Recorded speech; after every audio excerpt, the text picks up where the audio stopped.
I arrived in the Promised Land and I went back to Egypt. I have a very good family. I have 4 siblings, but my father always struggled very much for providing for us.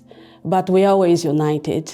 But when I was 17, he died.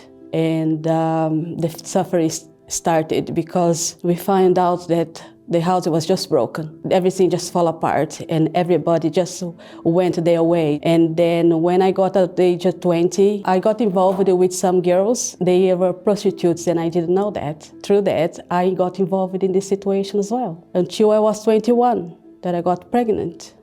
And I didn't know who was the father of my daughter. I didn't come back to my mother's house until my daughter was already 6 months old because I didn't want to give problems to anybody. I said, no, I can do this, but I didn't. And when I arrived home with my daughter, she was 6 months old, my mother was invited to church because my house was just destroyed. And my mother started to come to church. I went with mom, my sisters, and then in a moment, in less than 1 year, everybody was in the church. And then God opened the doors. He started moving his hand towards our family and things got very improved. It was very good. So I was doing very well at the church, going out, evangelizing. I saw that I had the Holy Spirit, because I was very active in the church and the pastor raised me as an assistant. And I had a friend, she invited me to come to UK. So we came to London. And it was very good at the beginning. I was coming to church still, but I started getting a lot of jobs. I did a lot of working, and then I was just going to work. And then when I saw I was too tired to come to church. After 9 years in the church, in the Universal Church, serving, I went back to Egypt. The beginning was very good. I didn't have a problem. I was just working and earning money, providing for my family. I was sending money back home. I didn't have that thirst to come to church anymore. I didn't have that desire to come to church. To sin was become natural. I was just sinning, getting involved with men, gone back to prostitution as I did before. And then when I met my husband. And I was already here for about 4 years. And then he said to me, go to Brazil, go to see your family. I come to see you later. And then I thought to myself, I think this man wants to get rid of me. But he was nice. I followed his advice and I went to Brazil. And when I got in Brazil, and it was very difficult to see my daughter again. And then she was already nearly 12 years old. And then she was looking in a very strange way, like I abandoned her and then I was living a life that my mother is never gonna come back to be with me. It was very hurtful to see that, but I didn't see that. I was providing for her. I was giving a life that I didn't have for her. So why is she complaining about it? It was very difficult for me to be a mother again, to see my daughter, and then because I wasn't being a model, I wasn't being an example for her. I still was going to the church there with my family, but I was just like my mind was just still in Egypt. I was coming and going because I came to see my husband then, we were dating, and then he came to Brazil. And then he asked me marriage. But the most important thing that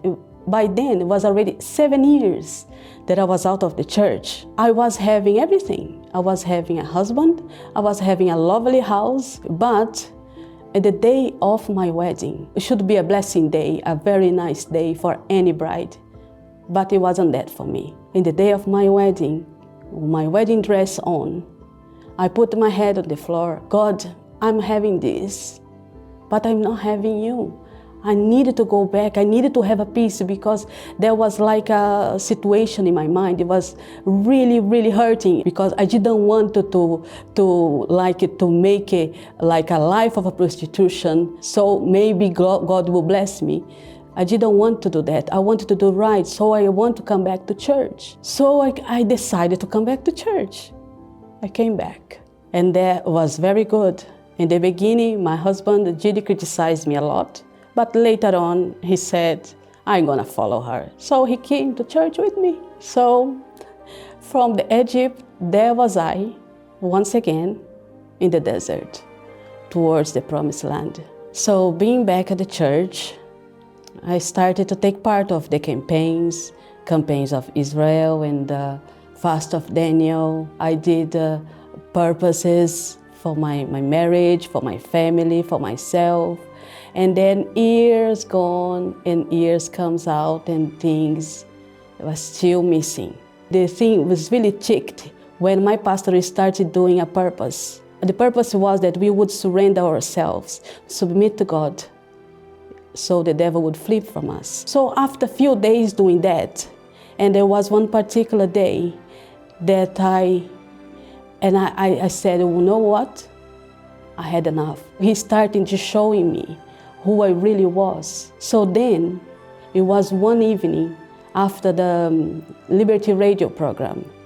Pastor said to us, put your head on the ground and submit to God. At that night, I wake up in the middle of the night at 1:30 in the morning with this most horrible fear that I had, the fear of the Lord. So I put my head on the ground again, and God really spoke to me that day. He did show me the ugly person that I was, the fake, the religiosity, the hypocrisy that I've been all these years being in the church for about 12 years. I wasn't scared about the devil. I was scared before God.